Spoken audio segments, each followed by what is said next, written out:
DNA में आगे बढ़ने से पहले हम आपसे एक सवाल पूछना चाहते हैं। क्या आप जानते हैं कि दुनिया के मैप पर नॉर्वे कहां पड़ता है?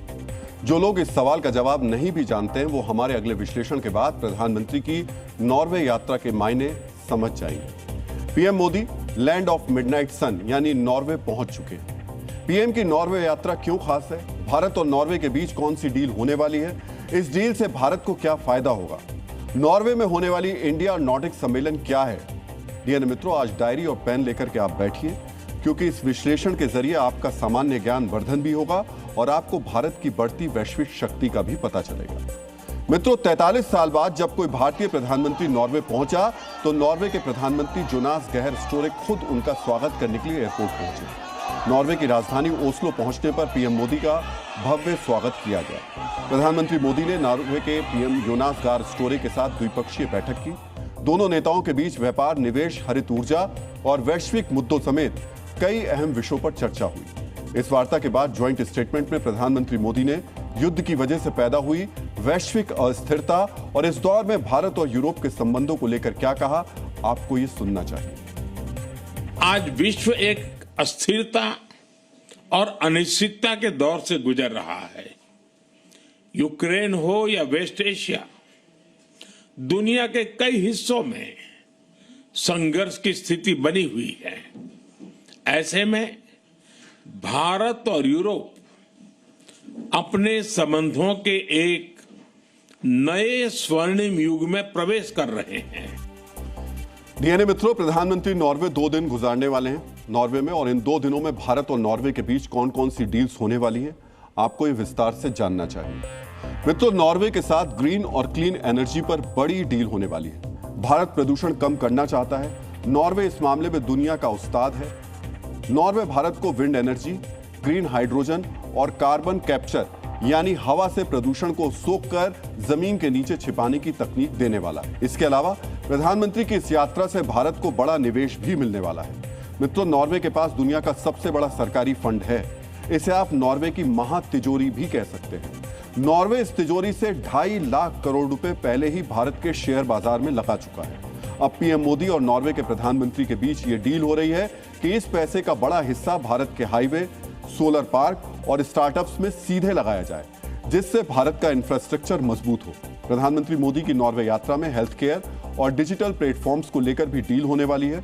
भारत की यूपीआई और आधार जैसी डिजिटल तकनीकों को नॉर्वे अपने सिस्टम में शामिल करने पर विचार कर रहा है और बदले में भारत को दवाओं के क्षेत्र में नई रिसर्च तकनीक मिलेगी। इस वक्त जहां मैं खड़ा हूं, यहाँ पे भारत और नॉर्वे के बिजनेस लीडर्स मिले और उनकी मुलाकात हुई। उसके बाद बहुत सारे एमओयू साइन हुए। पर कहीं ना कहीं मैं आपको बता दूं कि नॉर्वे एफ्टा देशों के साथ है, एक ग्रुपिंग है, और टेपा ट्रेड एग्रीमेंट पिछले साल इंप्लीमेंट हुआ था। इसके तहत $100 बिलियन का निवेश आएगा एफ्टा कंट्रीज से भारत में 15 सालों में। और मेरे सहयोगी सिद्धांत सिब्बल इस वक्त नॉर्वे में मौजूद है और नॉर्वे से वो लगातार अपडेट करते रहेंगे, आपको जानकारियां देते रहेंगे। मित्रों, आगे बढ़ने से पहले आपको भारत और नॉर्वे के एक ऐसे रिश्ते के बारे में भी जानना चाहिए जो बहुत ही कम लोग जानते हैं। नॉर्वे के स्वालबार्ड में भारत का अपना एक स्थायी रिसर्च स्टेशन है जिसका नाम है हिमाद्री। साल 2008 में स्थापित यह स्टेशन नॉर्थ पोल से सिर्फ 1200 किलोमीटर दूर है। यहां भारतीय वैज्ञानिक पर्यावरण और जलवायु परिवर्तन पर रिसर्च करते हैं। भारत का यह आर्कटिक मिशन पूरी तरह नॉर्वे के सहयोग से चलता है। प्रधानमंत्री मोदी की इस यात्रा से भारत के इस मिशन को भी रणनीतिक मजबूती मिलेगी। प्रधानमंत्री की नॉर्वे यात्रा की एक हाईलाइट कल होने वाली तीसरा इंडिया नॉर्डिक शिखर सम्मेलन भी है। यह सम्मेलन क्या है उसे समझने से पहले आपको जानना होगा कि 5 देशों के समूह को नॉर्डिक समूह कहा जाता है। नॉर्वे, स्वीडन, फिनलैंड, डेनमार्क और आइसलैंड मिलकर नॉर्डिक देश कहलाते हैं। तीसरे भारत नॉर्डिक शिखर सम्मेलन में इस बार 3 मुद्दों पर चर्चा होनी है। पहला मुद्दा है तकनीक और स्पेस। स्वीडन के एसरेंज स्पेस सेंटर से इसरो का सहयोग बढ़ेगा और नीदरलैंड स्वीडन के साथ सेमीकंडक्टर सप्लाई चेन मजबूत होगी। दूसरा जो मुद्दा है वो है climate change, renewable energy, green hydrogen और क्लीन एनर्जी में नॉर्डिक देश दुनिया में सबसे आगे हैं, जिससे भारत को प्रदूषण घटाने में मदद मिलेगी। और तीसरा मुद्दा है global supply chain. Ukraine, Gaza और ईरान के संघर्षों के बीच भारत को एक मजबूत आपूर्ति श्रृंखला मिलेगी। डीएनए मित्रों, ये शिखर सम्मेलन कितना महत्वपूर्ण है इसका अंदाजा आप इस बात से लगा सकते हैं कि पूरी दुनिया में सिर्फ 2 ही ऐसे देश हैं जिनके साथ 5 नॉर्डिक देश मिलकर विशेष शिखर सम्मेलन करते हैं। पहला देश है अमेरिका और दूसरा देश है भारत। मित्रों, आज आपको 43 साल पहले की वो तस्वीर भी देखनी चाहिए जब पिछली बार किसी भारतीय प्रधानमंत्री ने नॉर्वे का दौरा किया था।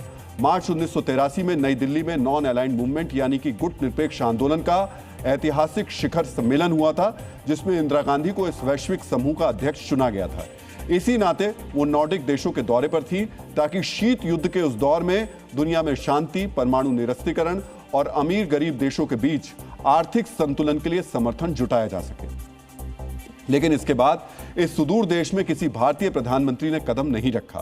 पर आज 43 साल के बाद प्रधानमंत्री नरेंद्र मोदी ने दोनों देशों के बीच की इस दूरी को कम कर दिया है।